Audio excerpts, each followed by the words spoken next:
Les informations pour ce vendredi 15 mars. Bonsoir. L'ancien président James Michel a rappelé qu'il avait donné 2 autorisations pour l'importation d'armes et de munitions pendant son mandat. Il répondait à des questions par liaison vidéo depuis Abu Dhabi dans le cadre de l'affaire Armes et prévention du terrorisme. L'ancien président Michel a rappelé que les 2 autorisations concernaient des gaz lacrymogènes et des grenades pour la police et des armes spéciales pour des opérations sensibles telles que la lutte contre la piraterie.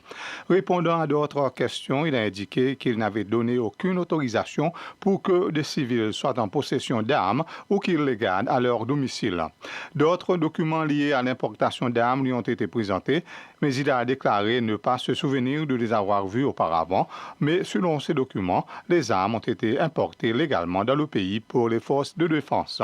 M. Michel, qui aura 80 ans cette année, a également confirmé au juge en chef que sa santé s'était détériorée après être venu ici le mois dernier pour renouveler son passeport et celui de sa fille.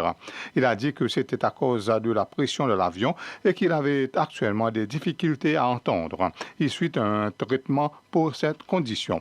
Il convient de rappeler que M. Michel est devenu président en avril 2004, après que l'ancien président René lui a transféré le pouvoir. La première phase de construction d'une prison de haute sécurité à Bon Espoir devrait s'achever cette année. La première phase des travaux de construction de cette prison devrait se terminer en décembre.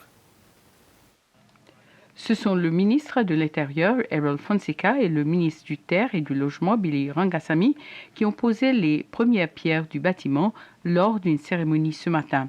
Le commissaire des prisons, le procureur général, le commissaire de police, des représentants des Nations Unies, le député à l'Assemblée nationale pour Answalo, ainsi que des travailleurs des services pénitentiaires étaient parmi ceux qui ont assisté à la cérémonie. La première phase des travaux de construction de la prison de haute sécurité de Bon Espoir débutera d'ici 2 à 3 semaines et devrait se terminer en décembre de cette année.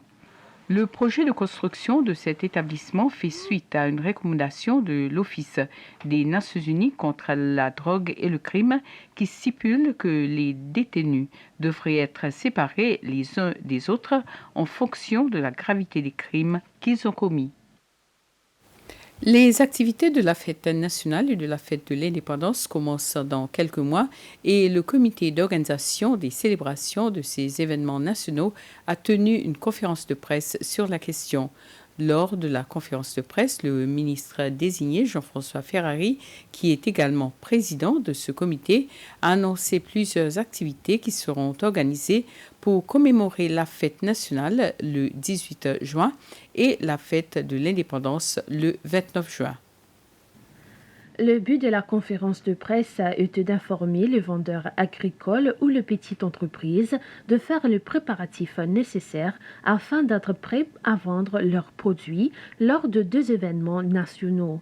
Monsieur Ferrari a déclaré que cette année, il y aura davantage d'activités à l'occasion de la fête nationale, qui inclurait plusieurs événements sportifs et le vente de produits agricoles. Les budgets de la fête nationale de cette année s'élèvent environ 6 millions de roupies et les sponsors contribueront également à l'activité. Cependant, le président du comité de la fête nationale a déclaré que toutes les activités mentionnées d'aujourd'hui étaient provisoires. C'était le Flash. Merci de l'avoir suivi. Bonne soirée.